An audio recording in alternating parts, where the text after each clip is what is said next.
कुत्ता 3 साल तक एक फैक्ट्री के बाहर रोज भौंकता था। जब दरवाजा खुला तो अंदर पुलिस को जो मिला उसने सबको रुला दिया। जानने के लिए पूरी वीडियो लास्ट तक जरूर देखे। हट यहां से।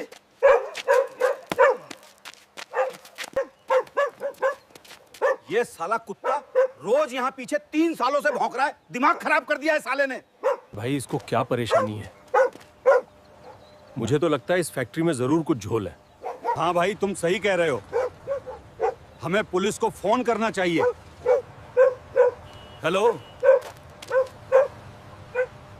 Police station. ये कहानी है उत्तर बंगाल के एक छोटे से गांव की। एक ऐसा गांव जो भारत और बांग्लादेश की सरहद के बिल्कुल किनारे पर बसा था, जहां एक तरफ भारत की जमीन थी और दूसरी तरफ बस एक कांटेदार तार की बाड़। उस गांव के बाहरी छोर पर एक पुरानी फैक्ट्री थी। जंग खाया हुआ लोहे का गेट, टूटी हुई दीवारें जिन पर काई जम चुकी थी, बंद खिड़कियां जिनके शीशे धूल से ढके थे, और उस गेट के ठीक सामने एक कुत्ता। हर रोज बिना नागा सुबह की पहली रोशनी में कुत्ता वहां होता, दोपहर की तपती धूप में कुत्ता वहां होता, रात के घुप अंधेरे में कुत्ता वहां होता, बारिश हो, आंधी हो, कड़ाके की ठंड हो, कुत्ता वहां होता।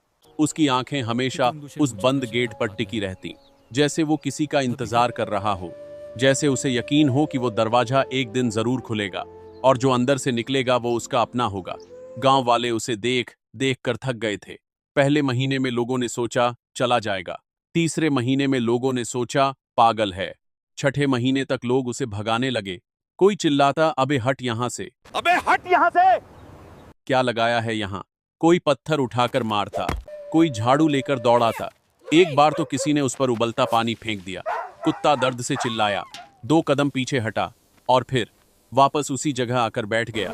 पास के कचरे के डब्बे में जो मिलता खा लेता, पोखर का गंदा पानी पी लेता, रात को ठंड में ठिठुरता रहता, लेकिन उस फैक्ट्री के गेट से उसकी नजर नहीं हटती थी। लोग कहते पागल कुत्ता है, किसी काम का नहीं। लेकिन दोस्तों, वो पागल नहीं था, वो वफादार था और वो इंतजार कर रहा था अपने मालिक का। 3 साल पहले उस फैक्ट्री में कभी कपड़े बनते थे, मशीनों की घर घर, मजदूरों की हंसी, काम का शोर, फैक्ट्री चलती थी, लोग खुश थे। उन्हीं मजदूरों में एक था रमेश। उम्र कोई 35 साल, सांवला रंग, माथे पर हमेशा पसीना, साधारण आदमी, छोटी सी तनख्वाह, लेकिन दिल बड़ा। और उसका एक साथी था शेरू, एक देसी कुत्ता, भूरे रंग का, छोटी छोटी आंखें जिनमें हमेशा एक सवाल रहता। रमेश जहां जाता शेरू साथ होता। फैक्ट्री के बाहर बैठकर रमेश का इंतजार करता। रमेश की शिफ्ट खत्म होती शेरू उठकर खड़ा हो जाता, दोनों साथ घर जाते। रास्ते में रमेश उसे रोटी का टुकड़ा देता, शेरू उसकी टांग से लगकर चलता। यही था उनका रिश्ता, यही था उनका रोज का संसार। फिर एक दिन सब बदल गया। फैक्ट्री मालिक को नोटिस मिला, किराया बकाया, सरकारी आदेश, फैक्ट्री सील, मजदूरों को घर भेज दिया गया। रमेश भी निकला, शेरू को साथ लिया, घर की तरफ चला। लेकिन उस रात रमेश को नींद नहीं आई। वो करवटें बदलता रहा, क्योंकि उसने कुछ देखा था। फैक्ट्री बंद होने के आखिरी दिन जब वो अपना सामान लेने गया था, तो उसने देखा था कि फैक्ट्री की पिछली दीवार के पास जमीन में खुदाई हो रही थी। रात के अंधेरे में कुछ अजनबी चेहरे, अजीब भाषा जो हिंदी नहीं थी, बांग्ला भी नहीं थी, कुछ और थी। रमेश ने उस वक्त सोचा शायद कोई निर्माण काम हो, शायद कोई निर्माण काम हो। लेकिन रात को जब वो सोने की कोशिश कर रहा था, उसके दिमाग में वो चेहरे घूमते रहे। वो खुदाई, वो अंधेरा। अगली रात रमेश से रहा नहीं गया। वो उठा, चुपचाप कपड़े पहने।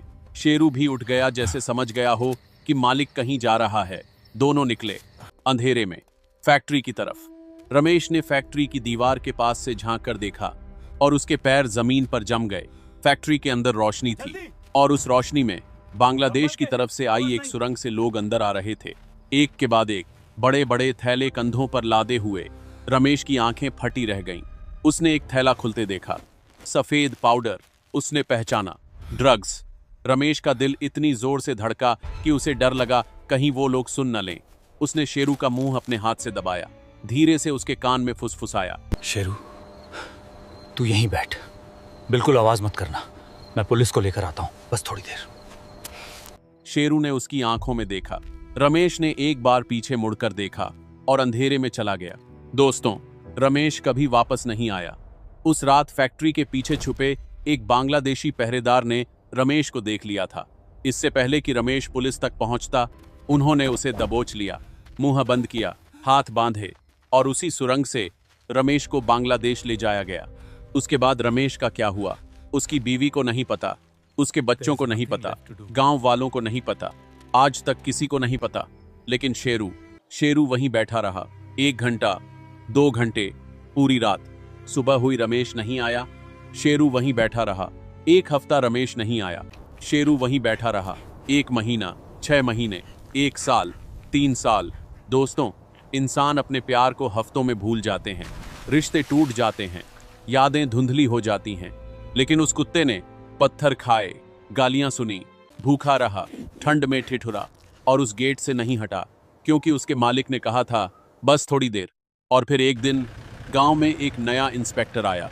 इंस्पेक्टर अर्जुन सिंह। तेज नजर, शांत दिमाग और एक आदत, हर उस चीज पर ध्यान देना जो बाकी लोग नजरअंदाज कर देते थे। उसने उस कुत्ते को देखा, रोज देखा, और उसके मन में एक सवाल उठा, ये कुत्ता यहाँ क्यों बैठा है? इंस्पेक्टर अर्जुन सिंह को इस गांव में आए अभी 2 हफ्ते ही हुए थे। नई पोस्टिंग, नई जगह, नए लोग। लेकिन एक चीज थी जो उसे रोज दिखती थी, वो कुत्ता। हर सुबह जब अर्जुन थाने जाता, कुत्ता वहां होता। हर शाम जब वो वापस आता, कुत्ता वहां होता। बारिश में भीगता हुआ, धूप में तपता हुआ, उस बंद फैक्ट्री के गेट के सामने। एक दिन अर्जुन ने पड़ोस की एक दुकान पर रुककर पूछा, वो कुत्ता कब से है यहाँ? दुकानदार ने मुंह बनाया, अरे साहब, 3 साल से है, पागल है, भगाओ तो भागता नहीं, कोई मालिक नहीं, कोई ठिकाना नहीं, बस यहीं पड़ा रहता है। अर्जुन ने कुत्ते की तरफ देखा। कुत्ते की आंखें उस गेट पर टिकी थीं। अर्जुन के मन में कुछ हलचल हुई। 3 साल, एक ही जगह, बिना हिले, ये पागलपन नहीं है, ये कुछ और है। अगले दिन अर्जुन एक बिस्किट का पैकेट और दूध लेकर उस कुत्ते के पास गया। धीरे धीरे, ताकि डरे नहीं, उसने बिस्किट जमीन पर रखा। कुत्ते ने एक बार अर्जुन को देखा, फिर बिस्किट को देखा, फिर वापस गेट को देखने लगा। अर्जुन बैठ गया उसके पास, चुपचाप। कुछ देर बाद कुत्ते ने बिस्किट उठाया, खाया, लेकिन उसकी नजर उस गेट पर ही रही। अर्जुन ने गौर किया, कुत्ता सिर्फ बैठता नहीं था, वो बीच बीच में उठता था, गेट के पास जाता था, सूंघता था और फिर वापस आकर बैठ जाता था, जैसे हर बार चेक कर रहा हो, क्या मालिक आया? अर्जुन की आंखें भर आईं। उसने मन में सोचा, इस कुत्ते का मालिक कहाँ है और ये फैक्ट्री आखिर इसमें क्या है? अर्जुन ने उसी दिन फैक्ट्री का गेट खुलवाने का फैसला किया। थाने से चाबी मांगी, नहीं मिली। पता चला फैक्ट्री का मालिक शहर में है। नंबर लिया, फोन किया। मालिक ने कहा, साहब, फैक्ट्री तो बंद है, वहां कुछ नहीं है। अर्जुन ने कहा, फिर भी एक बार खुलवाइए। अगले दिन ताला तोड़कर गेट खोला गया। अर्जुन अंदर गया। शेरू भी अंदर घुसा, तेजी से, नाक जमीन पर लगाकर सूंघते हुए। अर्जुन ने पूरी फैक्ट्री छानी, पुरानी मशीनें, धूल, जाले, कोने कोने में देखा, कुछ नहीं मिला। शेरू बार बार पिछली दीवार के पास जाता, भौंकता, वापस आता। अर्जुन ने उस दीवार को भी देखा, पक्की दीवार, कोई दरवाजा नहीं, कोई खिड़की नहीं। अर्जुन ने सोचा, शायद सच में कुछ नहीं है, शायद ये कुत्ता सच में किसी सदमे में है। उस रात अर्जुन ने एक फैसला किया, इस कुत्ते को यहां से ले जाऊंगा, थाने में रखूंगा, खाना दूंगा, देखभाल करूंगा। शेरू को उठाया, गाड़ी में बिठाया, थाने ले आया। शेरू चुपचाप बैठा रहा, खाना खाया, पानी पिया। अर्जुन को लगा, चलो अब ठीक रहेगा। रात के 2 बजे अर्जुन की नींद एक आवाज से खुली। थाने का दरवाजा खुला हुआ था, शेरू गायब था। अर्जुन बाहर निकला, दूर से आवाज आ रही थी भौंकने की। वो उस आवाज की तरफ दौड़ा और जब पहुंचा, शेरू उसी फैक्ट्री के गेट के सामने खड़ा था, पागलों की तरह भौंक रहा था। अर्जुन ने उसे चुप कराने की कोशिश की, लेकिन शेरू रुका नहीं।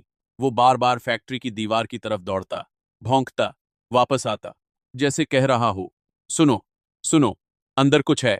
अर्जुन रुक गया। उसने अपनी टॉर्च बंद की, अंधेरे में खड़ा हो गया और कान लगाकर सुनने लगा। पहले कुछ नहीं, सिर्फ रात की खामोशी। फिर एक आवाज, धीमी, दबी हुई, फैक्ट्री की दीवार के अंदर से, मशीनों की आवाज और उसके साथ इंसानों की आवाजें। अर्जुन का पूरा बदन सख्त हो गया। उसने घड़ी देखी, रात के 2:30 बज रहे थे। बंद फैक्ट्री, अंदर से आवाजें। उसने फौरन फैक्ट्री के पीछे की तरफ जाकर दीवार से कान लगाया। आवाजें साफ थीं। बांग्ला में बात हो रही थी।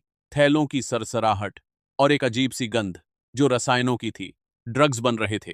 अर्जुन के दिमाग में सब कुछ एक साथ क्लिक हुआ।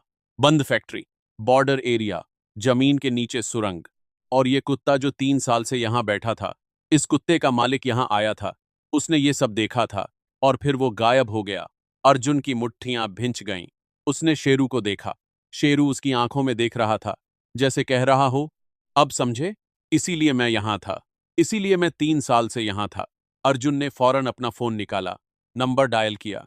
सर, मुझे लगता है हमें एक ऑपरेशन की जरूरत है, अभी, आज रात नहीं कल रात।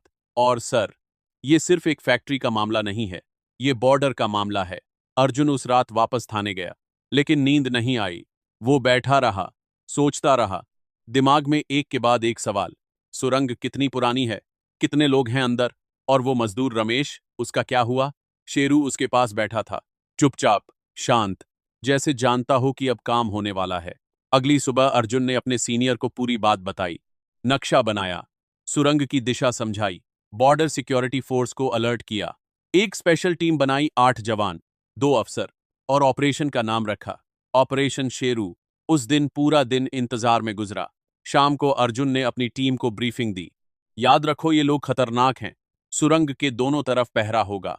हमें एक साथ एक ही वक्त पर दोनों तरफ से घेरना है, कोई भागने ना पाए। और सबसे जरूरी, अंदर जो भी सबूत मिले उसे हाथ मत लगाना। जवानों ने सिर हिलाया। अर्जुन ने एक बार शेरू को देखा। शेरू उसकी तरफ देख रहा था।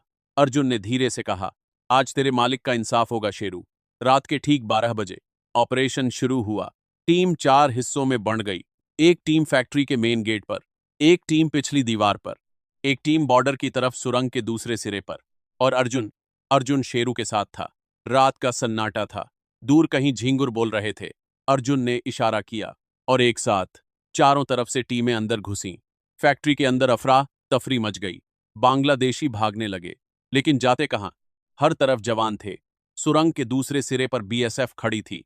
मेन गेट बंद था। पिछली दीवार पर टीम थी। 10 मिनट, बस 10 मिनट में 7 बांग्लादेशी गिरफ्तार। जमीन पर थैले बिखरे पड़े थे। सफेद पाउडर, रसायन, मशीनें, करोड़ों रुपए का माल। और वो सुरंग जो बांग्लादेश की जमीन से शुरू होकर सीधे इस फैक्ट्री तक आती थी, 50 फुट लंबी, पक्की बनी हुई। बिजली का कनेक्शन भी था।